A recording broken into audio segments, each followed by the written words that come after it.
Hi, this is Russ Ouellette. We're going to talk about the different characters of House of Dragons and break down their leadership styles. So the way I like to think of things is there's three leadership ways. We get a kind of selfish leader, a self-centered leader. This is the narcissist. We see examples of that throughout our professional lives. Another one is transactional, right? Someone who's maybe good at doing the job, saying the right thing, showing up on time, making sure that the things get done. They tend to be good managers, but not necessarily change agents or people that do well under stress. And the third one is a transformational leader. This is a person that's making change. These are the leaders that emerge in crisis. These are the leaders that emerge during really relevant situations, and that's when leadership really comes through, and people want to follow them, right? People don't want to follow a narcissist. They do because they're afraid, and they're afraid of bad things happening to them and fear. People don't want to follow a transactional leader because it's great to move paper along, but they're not necessarily going to engage anybody in a way that's going to really kind of get them excited.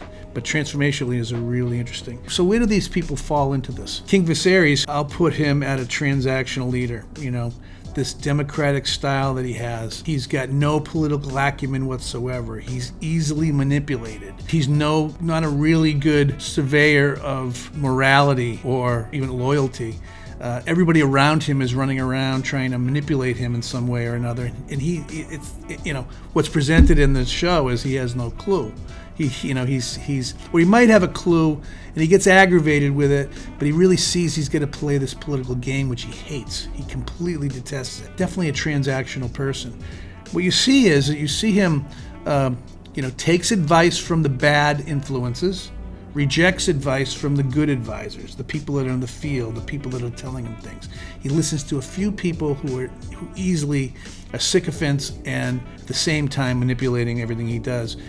But the peer pressure and the pressure to fulfill his obligation in the transactional way shows that he's just weak and he's kind of pathetic. Some people might see him as benevolent. Some people might see him as really trying to do a good job. The nice guy. He's really, he is a nice guy. He's trying to be liked sometimes by people, taking his family on trips and doing certain things to kind of bring him together. That's all really positive stuff. That was what people would do. But he's doing it for the wrong reasons. He's trying to be liked. He's trying to not be stressed. He's trying to, just kind of get by. The best illustration of this is the whole thing with the war. This war is going on. He knows it, but he's afraid to take any action. And we can look at our own history and realize that does not work. When you are faced with threat, you really have to stand up to that threat.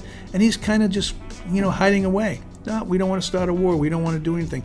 Look, I agree. We don't want to start a war, but this is just going to evolve into something that's really, 100 times worse. In your organizations, you're going to find people that are just like the king. And what we call them professionally is paralyzed leaders. They're paralyzed. They can't do anything.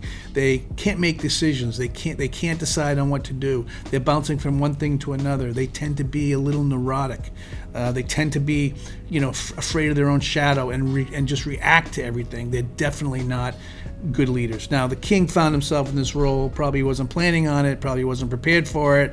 He was probably a good social mover. He's charming, but definitely not geared up for this position. So do you think King Viserys will last on the Iron Throne? Do you think he's going to survive? Eventually, no. He'll probably get killed. Someone will probably kill him or in some kind of power play. Yeah, I don't think he's going to last. As long as he lasts, the situation's going to get tremendously worse. Let's talk about the prince. Prince Daemon is...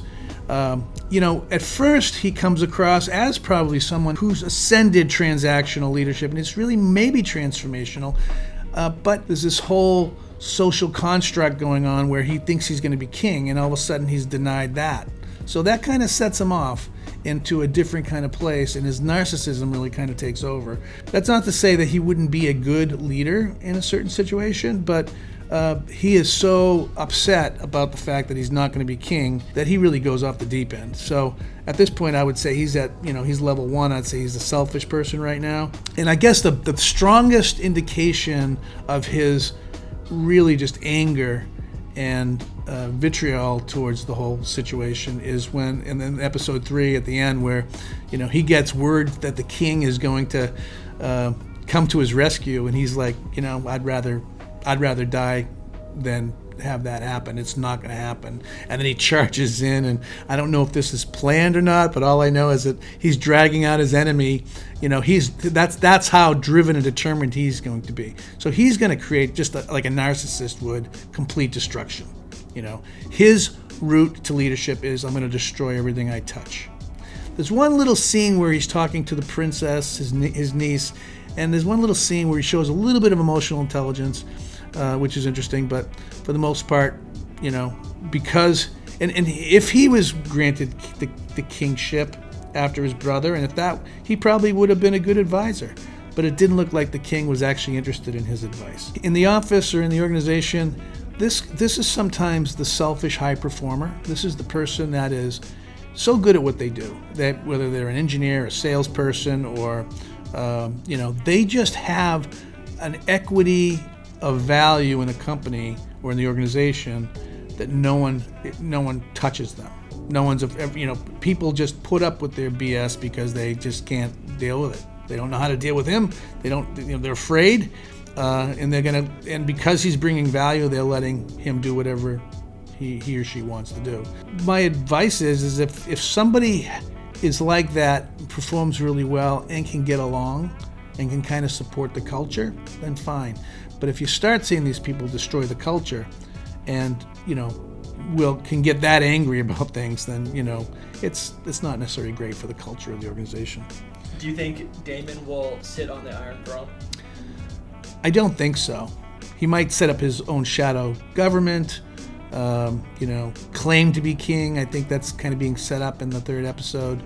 But no, I don't think he's going to officially. I mean, who knows what's going to happen again with the politics? But if that happens, it's really a bad ending. Do you think he'd be a good king? If this didn't happen, he might be a really good, strong leader. But I think now he's insane. But I can tell you, the most compelling character here is Princess Rhaenyra. She's young, just like any young person who's going to rebel against their parents.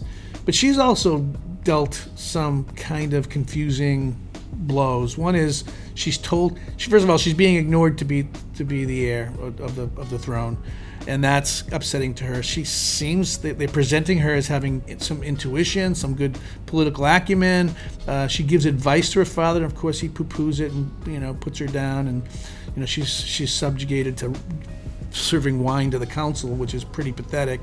So the king, with all this personal turmoil, decides that Rhaenyra will be the heir. You see her kind of evolve.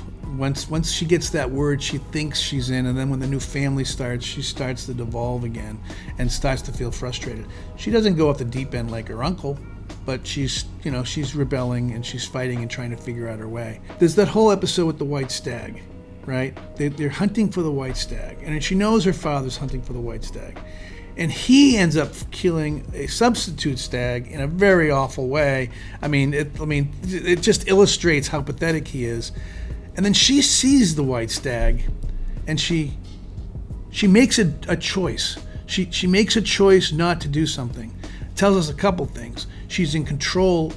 When she killed the boar earlier, it didn't look like she was in control of her emotions. When she stormed off on the horse in the middle of the hunt, it didn't look like she was in control of things.